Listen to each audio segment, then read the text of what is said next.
Hello, everyone, and welcome. Let's start with a prayer together.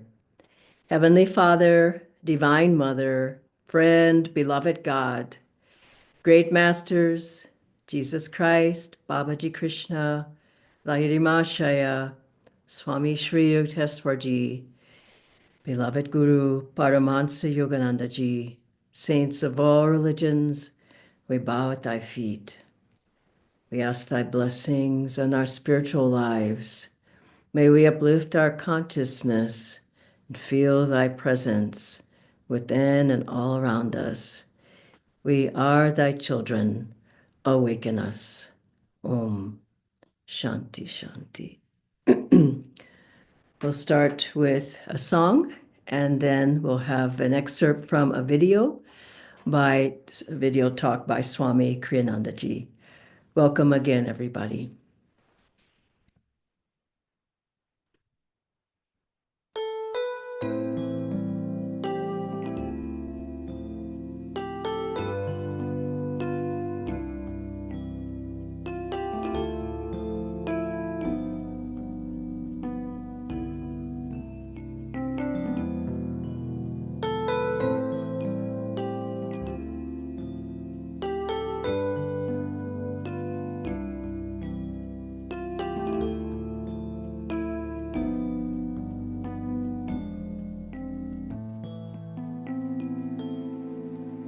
Love is all I know, sun rays on the snow of a winter long, in darkness without song.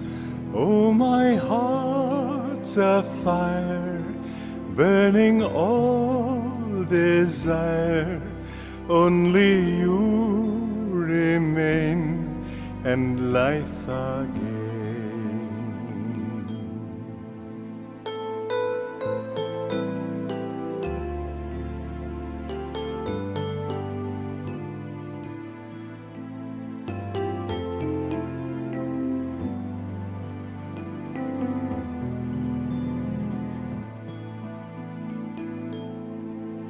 Love is all I know, sun rays on the snow of a winter long, in darkness without song. Oh, my heart's a fire, burning all desire. Only you remain, and life again. Too long I did stray, flung lifetimes away, imagined you did not care. I know now your smile was mine all the while. I listened and love was there. I can't breathe for love. All the stars above call to me, come home. Life's waves all end in foam. Only love can heal all the pain I feel. What a fool was I to turn away.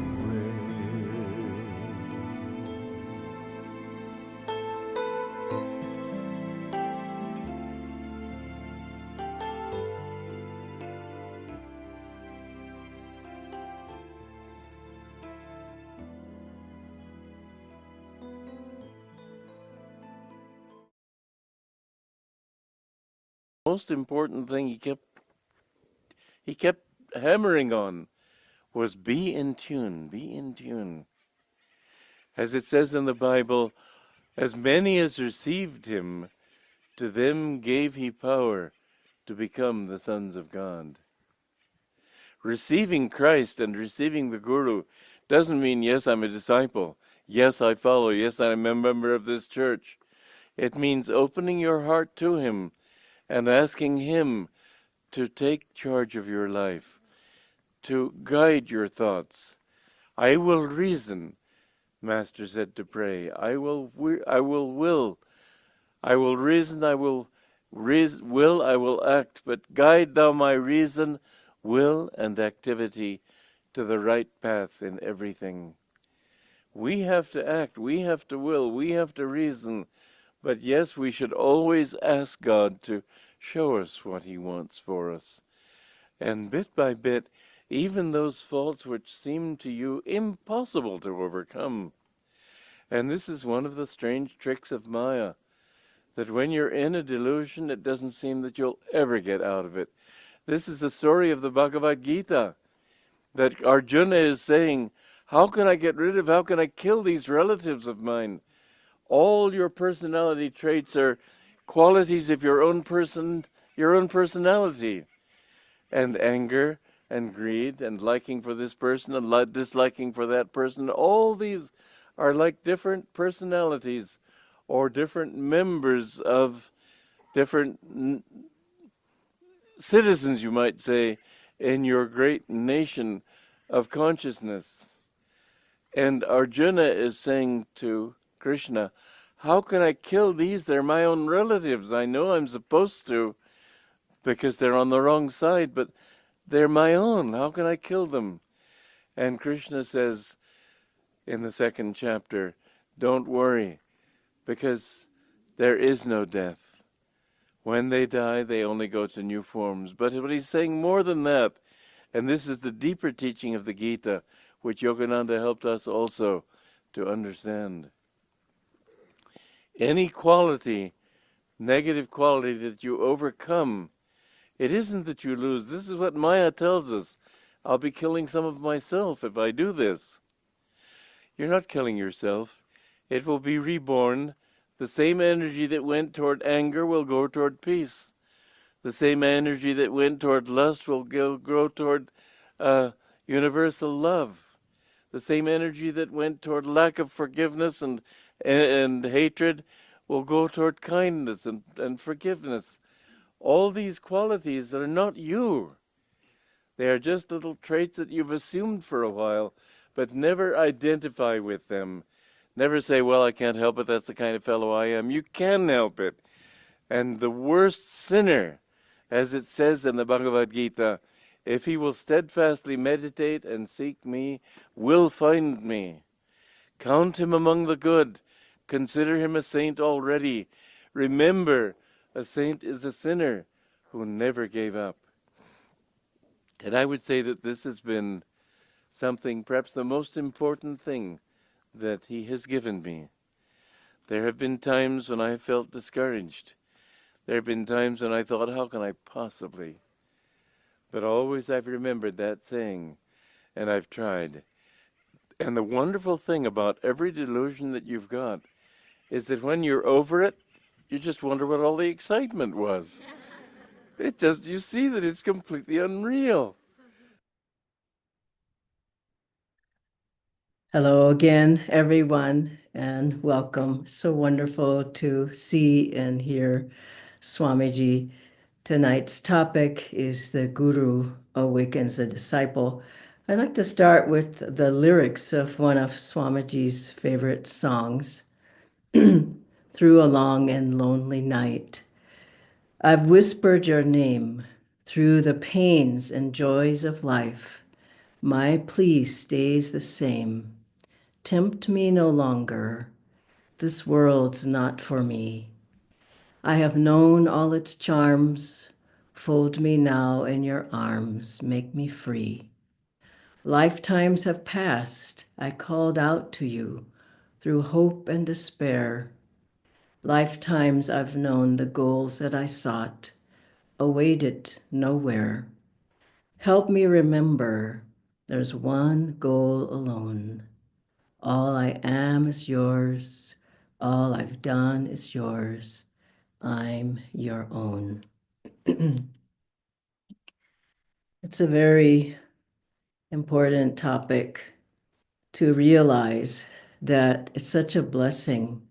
Very, very, very good karma it takes to be on a spiritual path, to be interested, to be open, to be receptive, to receive the blessings, to receive a guru in one's life.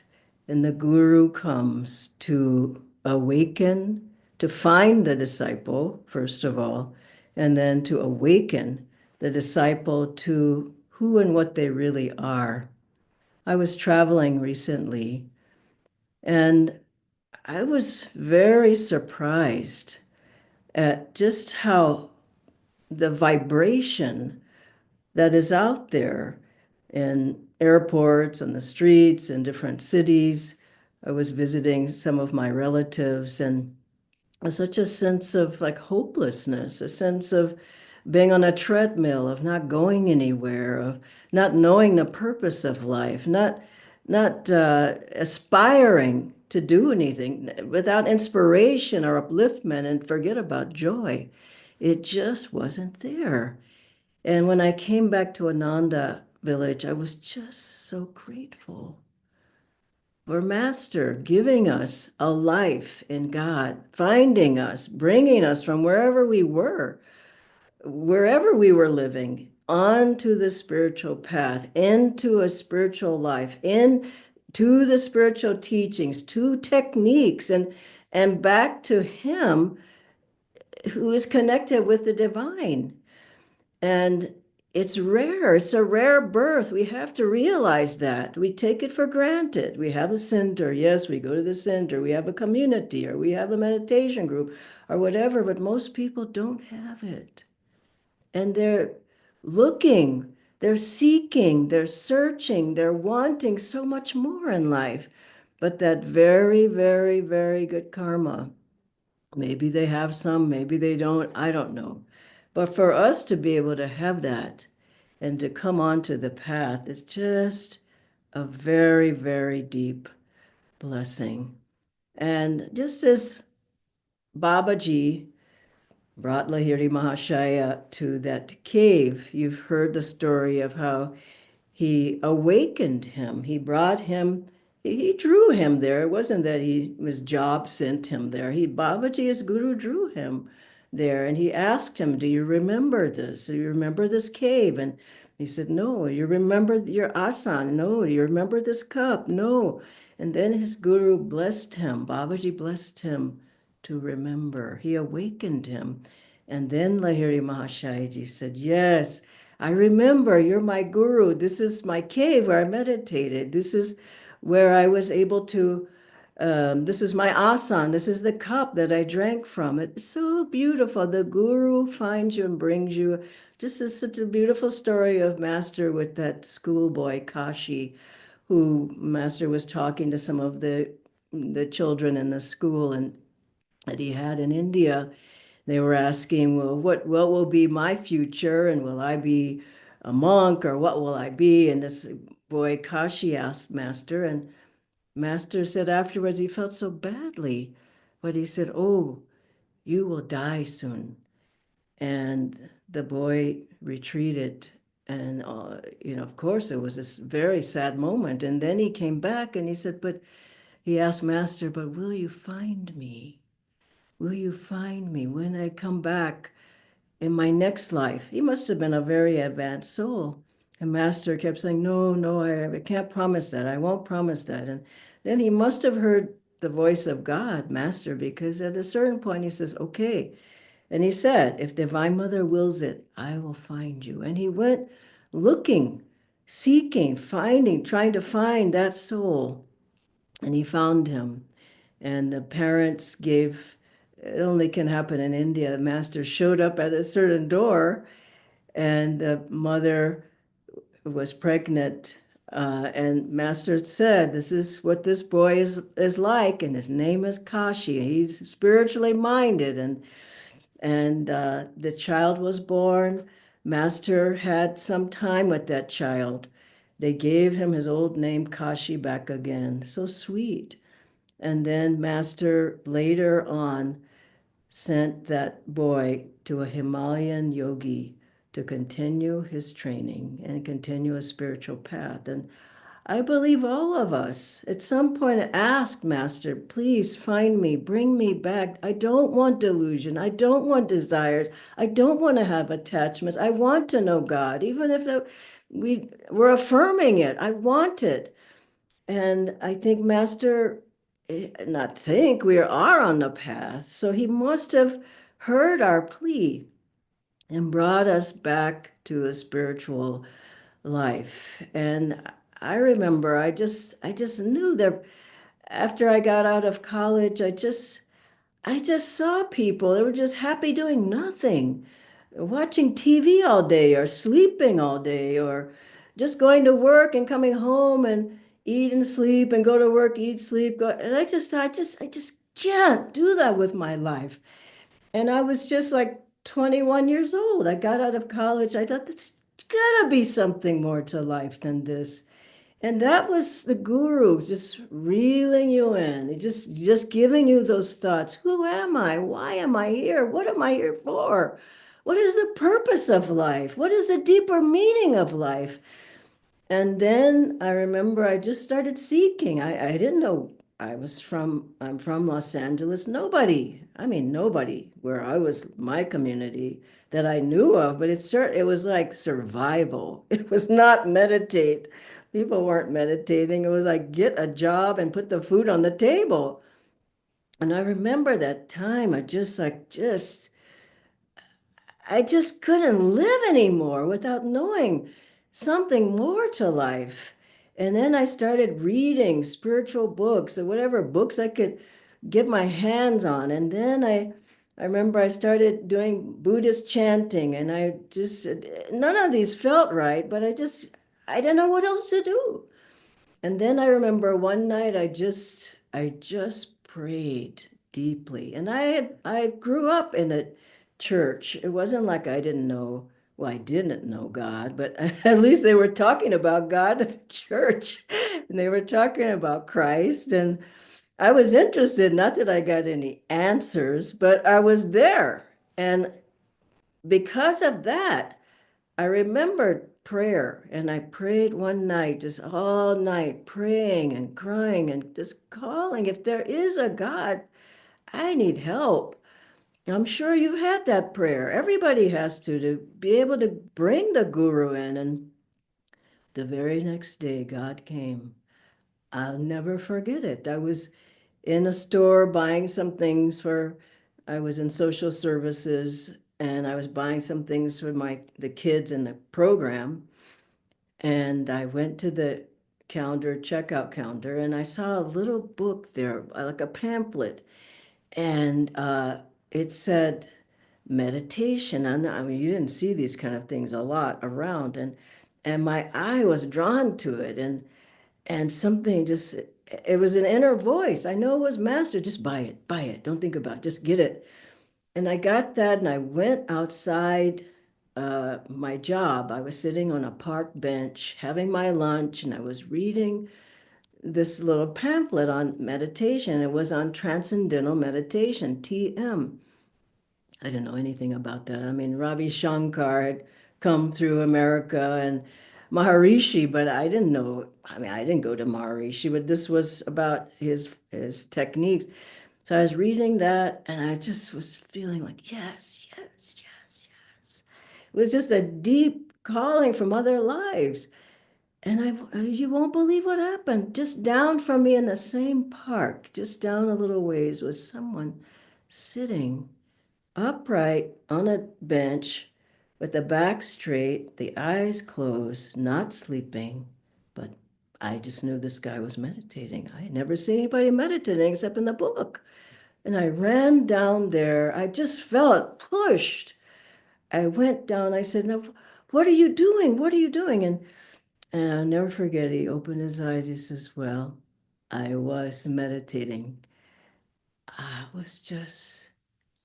was so wonderful. That was what I felt my first answered prayer. And what happened later was I took the transcendental meditation class. I was meditating, trying to meditate. After 1 week, I got a mantra. I was meditating. And what book did this man and his elderly mother give me as a gift a little while later, Autobiography of a Yogi. That was master all the way. And just like what Swamiji said, he was pushed. He saw autobiography in a store and he says, I don't want to buy it and I have read too much. I don't want to buy any more books. And he left. And the next day or days later, I can't remember which, he was thinking to go back, and Master was working on him and just to awaken him. And he says, no, I'm not gonna go. And then he said he felt pushed. He said his feet were rooted. He had to turn only in one direction, the direction of that bookstore. Then he went and he got the book and he read it through joy and tears and over. He just couldn't believe it. And he got on the next bus and went from East Coast to West. And he said, I want to be your disciple to Master. Master accepted him within half an hour. He was in. And this was just God bringing that soul back. And I remember afterwards once I read autobiography and I was in LA, I started going to Master's churches, and I didn't so much go to the services, but I loved the place. I just love the vibration. Then I went a few satsangs. I remember someone told me, and this was Divine Mother again, it was Master.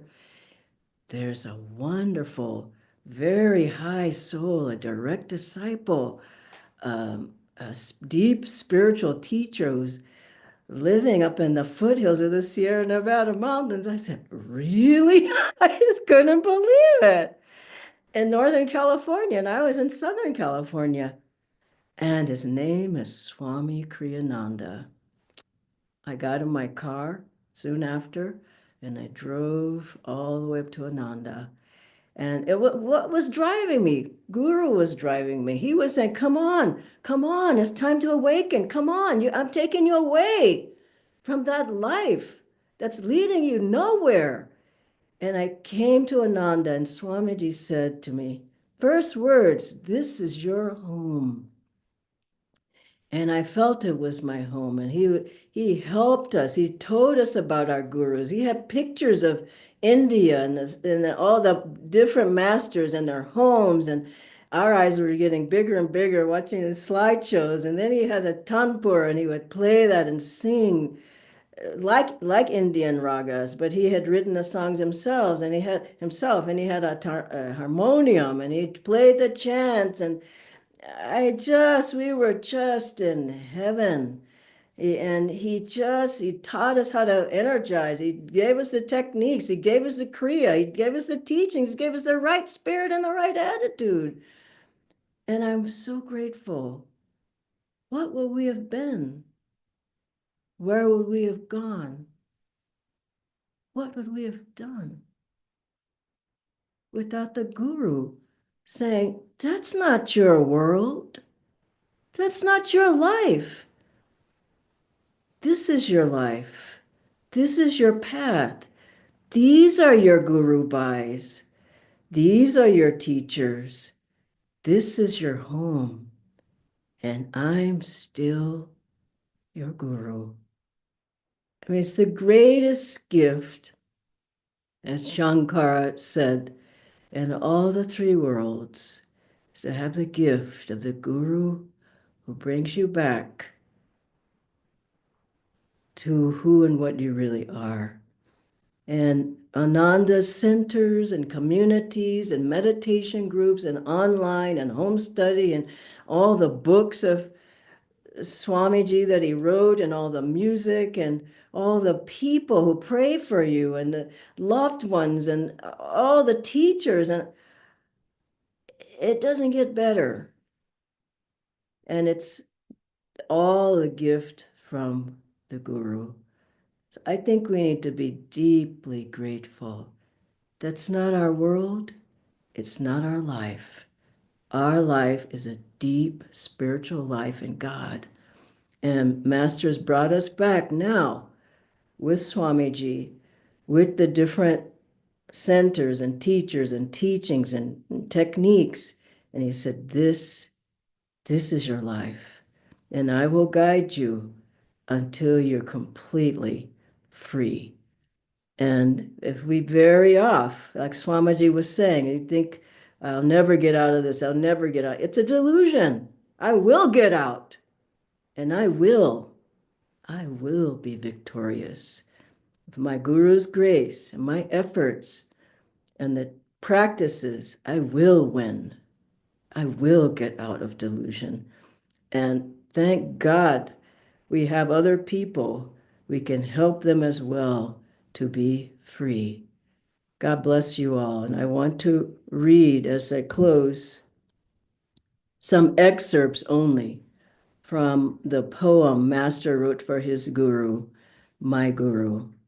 Close your eyes and feel these words to our own guru. Thou light of my life, thou camest to spread wisdom's glow over the path of my soul. Centuries of darkness dissolved before the shafts of thy luminous help. As a naughty baby, I cried for my mother divine, and she came to me as my guru. And he's talking about Swami Sri Teswarji. At that meeting, oh my guru, a spark flew from thee, and the faggots of my God craving, gathered through incarnations, smoldered and blazed into bliss. All my questions have been answered with thy flaming golden touch. Eternal, ever-present satisfaction has come to me through thy glory, my Guru, thou voice of God. I found thee in response to my soul cries. Slumbers of sorrow are gone, and I am awake in bliss. O Guru, thou didst bring me out of the bottomless pit of darkness into the paradise of peace. Our souls met after years of waiting. They trembled with an omnipresent thrill. We met here because we had met before. Together we will fly to his shores, where we will smash our planes of finitude forever and vanish into infinite life. Om Shanti Shanti.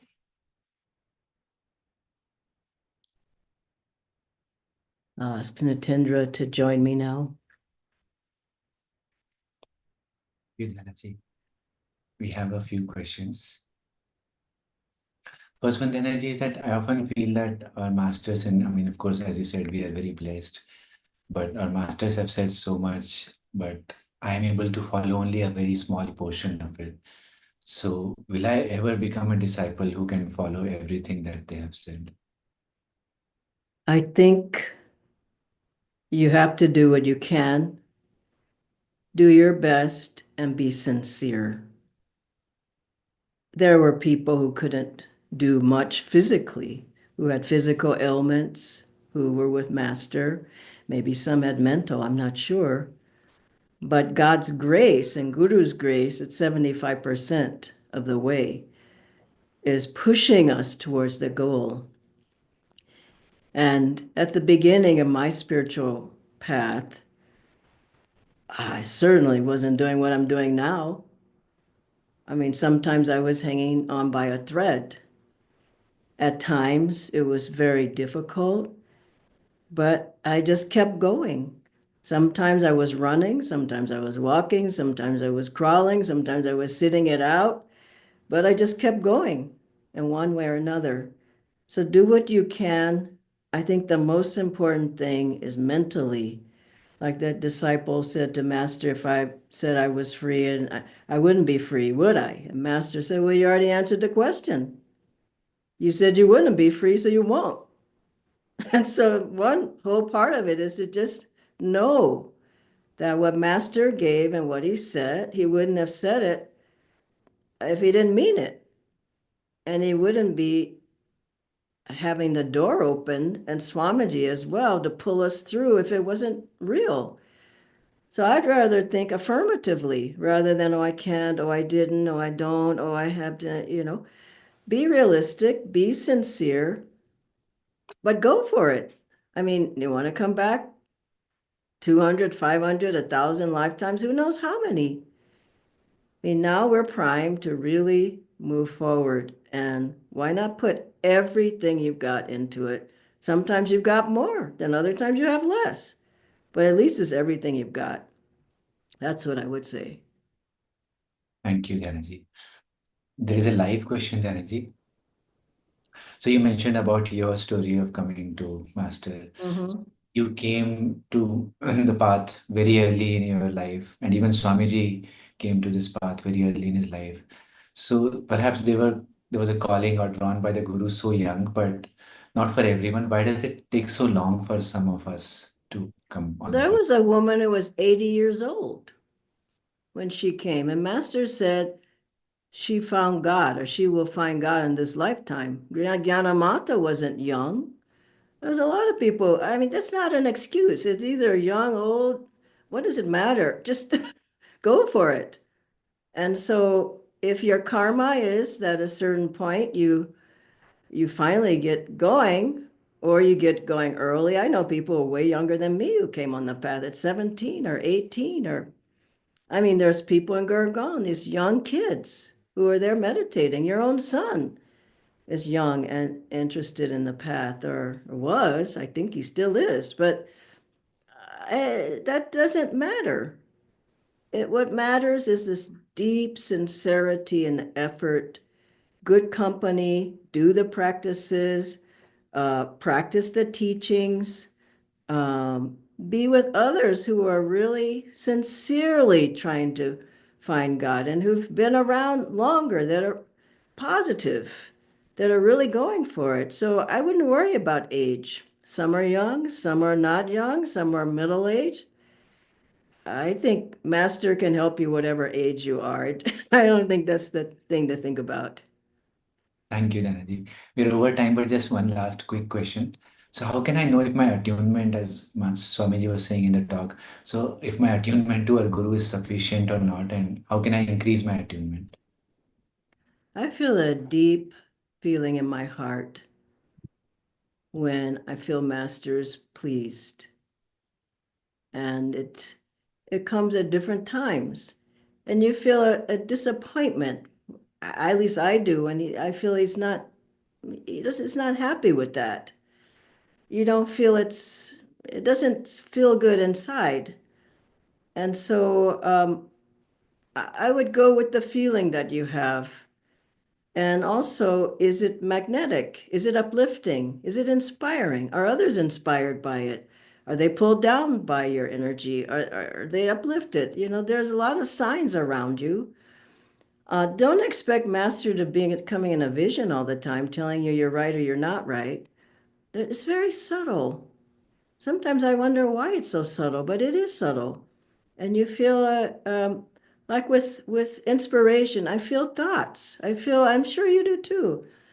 Say this, or this is what this person needs, or this is what you should write about, or this is what the talk should be about, or play this music that way, or whatever. It's in the ether.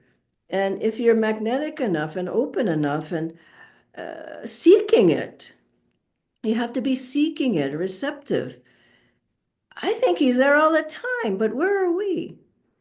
So if you want master's counsel, you want to feel if you're doing right or wrong, you've got to open the door. And even inwardly, like Swamiji was saying, inwardly be in tune, asking, wanting to know, serving the best way you can.